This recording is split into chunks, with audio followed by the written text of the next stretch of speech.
Week 3 of the preseason begins tonight and Friday and Saturday and then Sunday. I like it, but I don't because I never know who's playing when. So I do like having it diluted a little bit, but it's virtually impossible to keep up with who's playing when. Yeah. But when the games are played, what are you watching for week 3 of the preseason? Right. It's overload on Saturday, to your point. That's what I like to see it a little more spread out. Saturday is going to be tough. It's like, holy crap, it's a lot of football games on Saturday. But I think the first thing is one of the games tonight. There's no question I want to see Trey Lance. I do. We got to see a little bit. The 2 drives in preseason game number 1. I'm pretty sure he's going to play tonight. That was the supposed plan from the get-go that yes. I think Shanahan stated. So, just the growth there, the continued look, and for the obvious reasons. I mean, everybody, 49ers have a Super Bowl team. Trey Lance's development is going to be crucial to how far they can go or if they can reach that potential.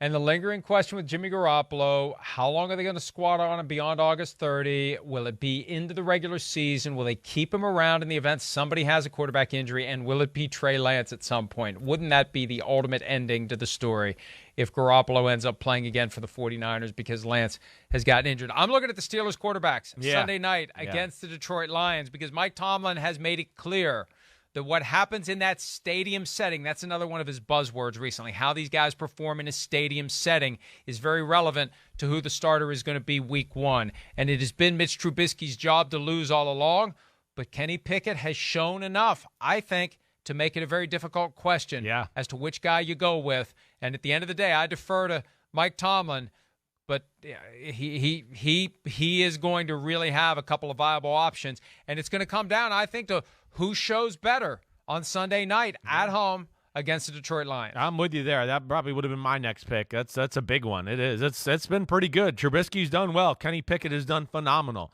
And then we have the offensive line issue there, too, where you wonder how much that plays into it. Do you want to throw the young kid out there first game in Cincinnati with that O-line, maybe not working great together as a unit? So I'm with you. And even Mason Rudolph, to your point, with the Steelers QBs. Mason Rudolph, from all due accounts, like I know Chris Mortensen said it on TV last weekend, he's going to get traded here soon. He's going to go somewhere. I think there's teams that look at, we need to upgrade in our backup, and I don't think Mason Rudolph will be there much longer. So it's another audition for him as well. So that is definitely one of the must-watches of the weekend.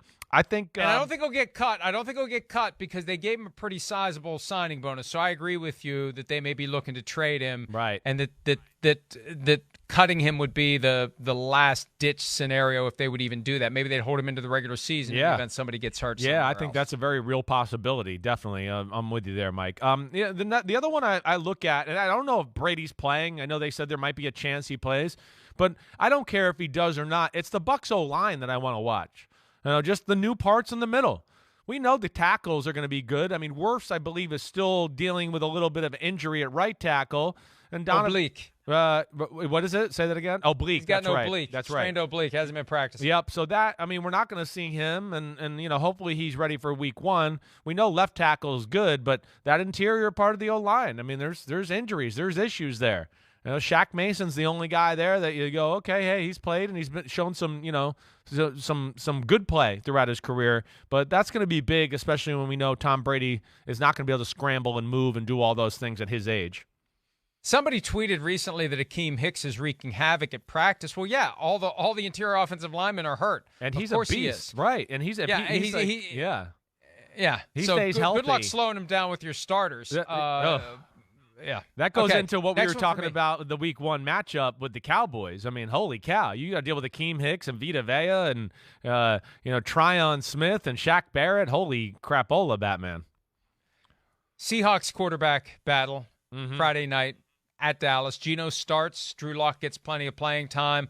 What will we see? What will be there? What will allow Pete Carroll to make the decision on who his starter is going to be week 1? And then at what point after Friday night do we actually find out who it is, so you have maximum opportunity to get the guy ready? They may not make the decision after that game. They may hold it for another week until we get to Labor Day weekend and the preparations begin in earnest for the Monday night game. But I want to see what those 2 Seahawks quarterbacks do. I don't think Jacob Eason could make a rich strike run up the outside to take it, but So I just feel like they're waiting. They're waiting for someone, and maybe Friday night we'll get an indication as to what's going to happen. Yeah, it does seem like nobody's really grabbed the bull by the horns really there to where, yeah, it does seem like they're still very much undecided at this point. So we'll see where that goes. That's definitely a good one, and I'm going to be watching that as well. I think the battle in New York is where I'll go next. Just because really more I want to see Snoopy Joe Flacco. Bowl. Yeah, I want to see Joe Flacco. I think that's the biggest thing.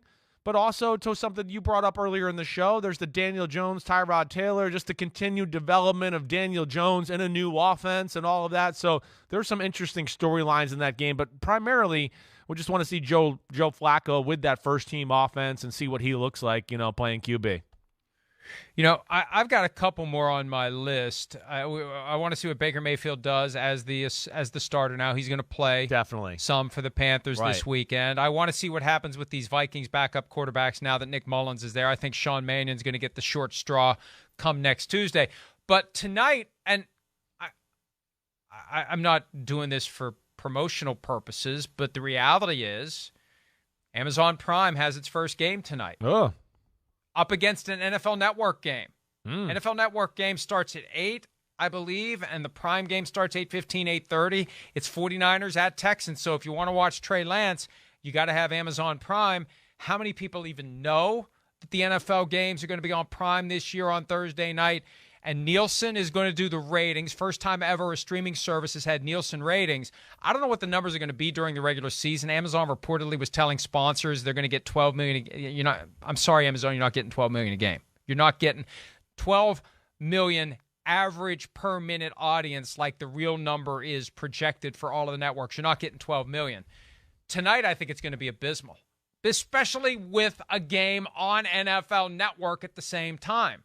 I don't think many people are going to go searching for the 49ers-Texans game, and when those Nielsen numbers come out, I think people are going to be like, holy crap, is this a sign of things to come? No, it's not, because it's a preseason game, but I still think they're going to be well short. I think it's going to be like 5-6 million at best for even the good games this year. And I think they know that. I know Amazon has a reason to hype it and pump it up and get more people interested, but I think they're adults about this. They've traded massive audience for massive money from this streaming reality that the NFL is now venturing into. Yeah, no, it will be interesting to see how it plays out, definitely. In that game, we know Rodgers isn't playing. I don't know if I haven't heard anything about Kansas City.